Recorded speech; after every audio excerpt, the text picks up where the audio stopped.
C'est en 12 000 avant Jésus-Christ que des ovnis auraient été aperçus pour la première fois dans le ciel.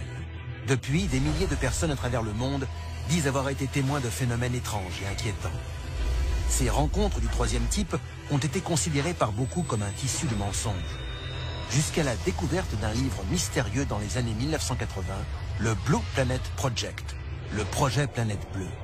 Cet ouvrage révèle les sombres projets du gouvernement américain qui aurait tenté de dissimuler au monde la venue de ces extraterrestres sur notre Terre, ainsi que sa probable collaboration avec eux.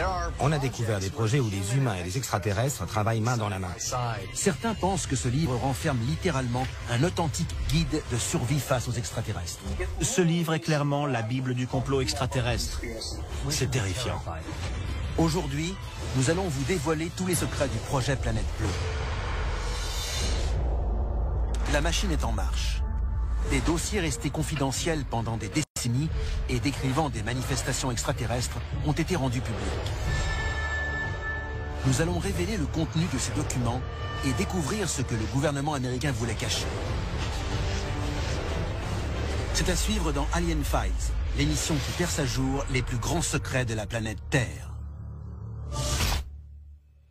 Le projet Planète Bleue recense 160 races extraterrestres différentes et décrit les technologies et les infrastructures souterraines utilisées par les extraterrestres sur Terre. Un ensemble d'informations que le gouvernement aurait tenté d'étouffer. Si ce projet Planète Bleue est réel, alors il va complètement transformer notre vision de l'univers. Nous ne sommes plus au centre du monde. Si le projet Planète Bleue dit vrai et qu'il y a effectivement eu une campagne de désinformation de la part du gouvernement, alors quand tout cela a-t-il commencé? 16 juillet 1945, à 55 km au sud-est de Socorro, au Nouveau-Mexique. Peu avant 5h30 du matin, une violente explosion secoue tout le sud-ouest des États-Unis. Le souffle atteint les 3 km de diamètre et rase 13 km² de désert. Il s'agit de l'essai nucléaire de Trinity et il marque le début de l'ère atomique. Les projets comme Trinity et même les bombardements d'Hiroshima et Nagasaki ont eu un impact énorme sur nous, mais aussi sur tous ceux qui pouvaient voir notre planète de loin. Ces explosions étaient tellement énormes qu'elles étaient parfaitement visibles depuis l'espace. Quiconque se trouvait à proximité de la Terre les a forcément vues. Dans les années 1940, après les premiers essais nucléaires, des ovnis ont commencé à faire leur apparition dans le ciel et à s'intéresser de plus en plus à ces nouvelles décharges d'énergie. 8 juillet 1947. Presque 2 ans jour pour jour après l'essai de Trinity et à 250 km seulement du site, une des plus célèbres manifestations extraterrestres de l'histoire est sur le point de se produire. Pourquoi les extraterrestres sont-ils venus à Roswell? Il y avait une base de l'armée de l'air américaine à Roswell, avec des avions B-29 qui avaient lâché des bombes atomiques sur Hiroshima et Nagasaki. C'était la première base nucléaire de l'armée. La chaleur qui a émané des explosions a-t-elle pu fournir aux extraterrestres un indice de la présence d'humains sur Terre? Ces extraterrestres ne sont pas venus nous chercher. On les a appelés en faisant exploser nos armes nucléaires. Donc on récolte ce qu'on a semé. Le lien entre notre utilisation des armes atomiques et ce premier contact extraterrestre ne sera pas établi avant la découverte du mystérieux projet Planète Bleue, une trentaine d'années plus tard. Ce livre révèle l'existence d'expériences, d'enlèvements et de villes extraterrestres souterraines. Et tout cela à l'insu de la population. Le projet Planète Bleue est une compilation de notes d'un individu qui a été témoin de la collaboration entre les extraterrestres et le gouvernement.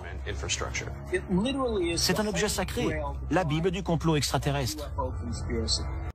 Ceux qui croient à l'authenticité de ce livre pensent qu'il a été écrit par un scientifique appelé Jefferson Sousa. Cet homme aurait participé à des projets ultra confidentiels et son statut au sein de l'armée lui aurait permis d'avoir connaissance de tous les secrets militaires.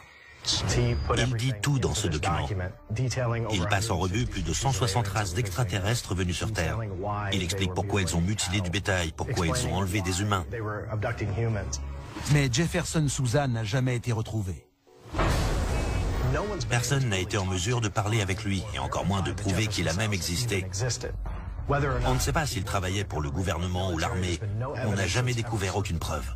Ce n'est pas la première fois qu'on entend parler d'un individu qui décide de briser le silence concernant un dossier classé secret en disant « Oui, j'ai travaillé sur un ovni » et qui disparaît ensuite. Ils ne peuvent pas parler car s'ils parlent, ils signent leur arrêt de mort. C'est exactement ce qu'explique ce scientifique au sujet du projet Planète Bleue. Il faisait partie de ce comité de censure. Le message délivré par ce scientifique fait froid dans le dos. S'il dit vrai, le cours de l'humanité en sera à jamais changé. Mais un examen plus approfondi du document va permettre de déjouer un plan encore plus inquiétant. A-t-on enfin une réponse à la question extraterrestre? Sommes-nous seuls ou bien des extraterrestres se cachent-ils parmi nous? 30 ans après l'affaire de Roswell, un mystérieux livre révèle des informations inédites et fait l'effet d'une bombe. Un ovni s'est écrasé à Roswell en 1947. On a récupéré un engin, des corps d'extraterrestres et un extraterrestre vivant. Alors dites-moi, qu'est-ce qu'on a fait de tout ça? À l'issue de la Seconde Guerre mondiale, le président Truman signe le National Security Act, un dispositif qui permet au gouvernement américain de mener des opérations secrètes sans en informer la population. Il est encore en vigueur aujourd'hui. Dossier déclassifié, le gouvernement fantôme. Le gouvernement américain ne dispose d'aucun élément prouvant une quelconque forme de vie à l'extérieur de notre planète, ni l'existence de contacts entre des extraterrestres et les humains. En outre, aucune information crédible ne suggère que des preuves aient été cachées à la population. On nous a caché la vérité sur l'existence des extraterrestres, sur nos connaissances sur eux, sur notre travail avec eux, sur notre emprunt des technologies extraterrestres. Personne n'a jamais dit un mot là-dessus. Le gouvernement a tout nié en bloc. D'après le projet Planète Bleue, le gouvernement américain a mis au point la plus grande campagne de désinformation de l'histoire, tout en essayant de découvrir ce que la technologie et les armes extraterrestres pourraient nous apporter. Mais c'est un travail qu'il n'a pas pu accomplir seul. Le projet Planète Bleue explique qu'il existe un ensemble de sociétés secrètes qui se sont intéressées aux extraterrestres et ont organisé les relations avec les extraterrestres venant sur Terre. Pour la première fois de l'histoire, le projet Planète Bleue met un nom sur ces sociétés secrètes. Le projet Red Light, un groupe militaire secret chargé de tester et piloter les ovnis retrouvés. L'équipe bleue, qui s'occupe de la récupération des formes de vie extraterrestres mortes ou accidentées. Et le projet Delta, un détachement spécial mieux connu sous le nom d'Hommes en Noir. Mais aucun groupe n'est plus célèbre que celui qui se cache derrière tous les autres, le fameux groupe Majestic, aussi surnommé MJ12. S'il y a une organisation secrète qui a contribué à la dissimulation des manifestations extraterrestres, c'est bien le Majestic 12. Le MJ12 a été créé par le Conseil national de sécurité, dans le but de gérer et surveiller les contacts entre humains et extraterrestres, ou toute autre forme de vie. Ce groupe était chargé de prendre toutes les décisions concernant les relations entre les êtres humains et les extraterrestres. Tout reposait sur les épaules de ces 12 personnes. Si c'est vrai, ça fait froid dans le dos. Selon l'auteur du projet Planète Bleue, le MJ12 était constitué de scientifiques, de chefs militaires et de représentants du gouvernement, notamment des individus haut placés comme l'ancien ministre américain de la Défense, James Forrestal. Si ce document se révèle authentique, ce groupe a donc caché l'existence des extraterrestres au grand public et posé les bases d'un programme encore en vigueur aujourd'hui. Les partisans du complot extraterrestre estiment que le MJ12 est impliqué dans de nombreux événements. L'étouffement de l'incident de Roswell, des meurtres, des disparitions et des accidents qui ont touché des personnes constituant une menace pour la sécurité des États-Unis. Parmi ces prétendues victimes d'accidents, les théoriciens du complot citent James Forrestal, l'ancien ministre de la Défense. Des rapports indiquent que le président Truman en personne a demandé à James Forrestal de démissionner, car ce dernier s'était dit opposé à garder le silence sur la question extraterrestre. Au matin du 22 mai 1949, James Forrestal est retrouvé mort après avoir mystérieusement sauté du 16e étage de l'hôpital où il avait été admis. La cause officielle de la mort est une simple chute accidentelle. Le gouvernement a toujours nié vigoureusement l'existence du MJ12. Mais 2 documents mis au jour récemment affirment pourtant que le MJ12 et son programme sont bien réels. Ils ont trouvé la preuve que ces groupes secrets existent bien. qu'ils sont toujours en service et qu'ils accomplissent exactement la mission qu'on leur a confiée, garder l'existence des ovnis secrètes tout en étudiant leur technologie. Je n'ai pas besoin d'y croire. Les preuves sont là. Et ce sont des preuves qui seraient recevables dans un tribunal. Et les révélations ne s'arrêtent pas là. L'auteur du projet Planète Bleue va encore plus loin. Dans les années 1940, des rapports faisaient état d'atterrissage extraterrestre. Ils étaient coordonnés par l'armée de l'air américaine. Et ils faisaient état aussi de traités signés avec diverses nations extraterrestres, qui nous donnaient accès à leur technologie. Si je suis convaincu qu'on a eu des contacts avec ces espèces, c'est parce qu'à l'époque de ces expérimentations, l'industrie américaine a décollé. Ça a commencé dans les années 1940. Les gens disent que c'est à cause de la guerre, mais il s'agissait de technologies qui n'existaient pas auparavant. Comment est-ce possible? Les extraterrestres nous ont aidés à développer de nouvelles technologies. Mais qu'est-ce qu'on leur a donné en échange? Les extraterrestres sont-ils parmi nous? Et si oui, d'où viennent-ils? Et que veulent-ils? Dans les années 1980, un document inquiétant a commencé à circuler au sein de la communauté des partisans de la théorie du complot. Un document suggérant que des extraterrestres vivent en secret sur notre planète, le projet Planète Bleue. Ce livre décrit plus de 150 espèces d'extraterrestres ayant visité notre planète. Plus effrayant encore, il fournit un portrait très détaillé de ces races, comme si son auteur les avait approchées de près. Le projet Planète Bleue recense plus de 150 espèces d'extraterrestres venues sur Terre. Il mentionne les gris, les nordiques et même les reptiloïdes. Comme sur notre planète, il existe chez eux une grande variété d'espèces. Parmi toutes les personnes qui ont été enlevées, beaucoup décrivent différentes versions de ce que l'on appelle les gris. Il s'agit d'êtres maigres, qui mesurent entre 90 cm et 1,20 m. Ils ont une grosse tête bulbeuse et des yeux noirs en amande. Et ce qui est intéressant, c'est que toutes ces descriptions concordent. Ce qui se passe ensuite diffère selon les versions. Est-ce qu'il s'agit d'un affrontement violent ou seulement d'un voyage autour de la planète en vaisseau spatial? Ces deux versions sont les plus répandues. Parmi les espèces malveillantes recensées dans le livre, les rigéliens, qui vivent sous l'eau, et les reptiloïdes sont des créatures dangereuses qui ont parfois besoin du sang des humains pour survivre. Mais selon le projet Planète Bleue, toutes les espèces d'extraterrestres ne souhaitent pas la disparition des humains. Par exemple, les Nordiques, une race de grande taille proche des humains, seraient pacifiques et souhaiteraient le salut des hommes.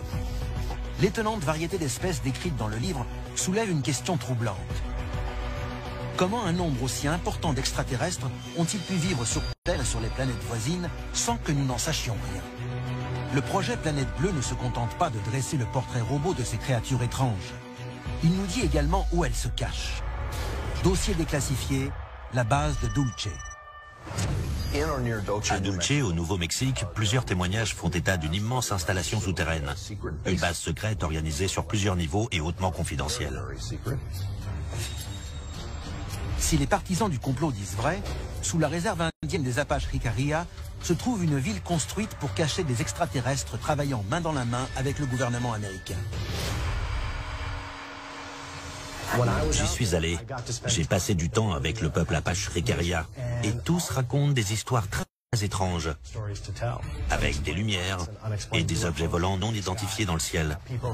D'autres disent avoir vu des créatures bizarres courir dans la forêt la nuit. Il se passe forcément quelque chose là-bas.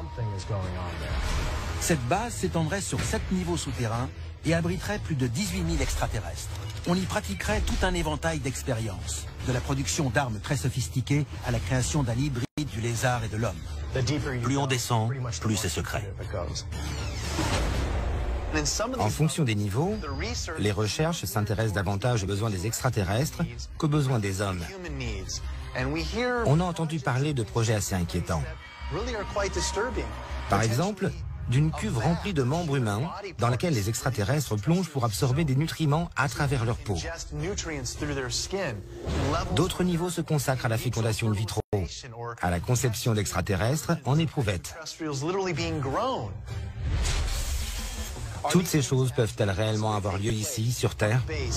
Selon le projet Planète Bleue, ce pacte entre l'armée américaine et les races extraterrestres permet de mener différents travaux de recherche sur le contrôle de l'esprit humain, l'accueil des extraterrestres, les tests génétiques ou encore la conservation cryogénique d'humanoïdes. Tout dépend de la nature du pacte conclu entre notre armée et les extraterrestres.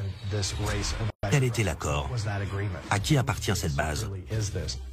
A-t-on eu le choix ou nous a-t-on forcé la main? On ne sait pas exactement comment ça s'est passé. Tout ce qu'on sait, c'est que ça s'est passé. On les a autorisés à enlever un certain pourcentage de notre population, pour la recherche médicale et pour des expérimentations qui les intéressaient. Mais ce qui s'est passé, c'est qu'ils ont rompu le pacte et enlevé beaucoup plus de gens que ce qu'on avait prévu au départ. Les témoignages décrivent ces enlèvements comme extrêmement violents et terrifiants. On parle de victimes humaines. Si le projet Planète Bleue dit vrai, il pourrait s'agir de n'importe qui, y compris des gens de votre famille. Personne n'est à l'abri. Dans quel but ces expérimentations ont-elles été menées? Le projet Planète Bleue fournit une réponse troublante. L'auteur du projet Planète Bleue dit qu'il existe plusieurs explications à ces enlèvements, mais que la principale raison serait la reproduction. Des extraterrestres nous enlèvent et font différentes expériences, notamment des croisements avec des humains. Pourquoi ferait-il une chose pareille? Pourquoi croiser un humain avec un extraterrestre? La réponse la plus évidente et qui apparaît clairement dans le livre, c'est qu'ils essaient de sauvegarder leur espèce, ils essaient de se reproduire. Et dans ce cas, la vraie question est, que deviendront les êtres humains une fois que les extraterrestres seront parvenus à trouver ce qu'ils cherchaient? Le projet Planète Bleue évoque de terrifiantes histoires d'enlèvement et d'expérimentation. Mais le plus inquiétant est peut-être le sort que réservent les extraterrestres aux humains une fois qu'ils auront terminé leurs recherches. Réfléchissez-y d'un point de vue purement logique. Mettez-vous à la place des extraterrestres. Quel est le véritable fléau sur la planète Terre? Qui faut-il éliminer? Les humains. Si le projet Planète Bleue dit vrai, une énorme révolution se prépare et le gouvernement doit dire toute la vérité. Le projet Planète Bleue est un authentique guide de survie face aux extraterrestres. Il renferme peut-être la clé de notre salut, mais seulement si on y croit. C'était Alien Files, l'émission qui perce les plus grands secrets de la planète Terre.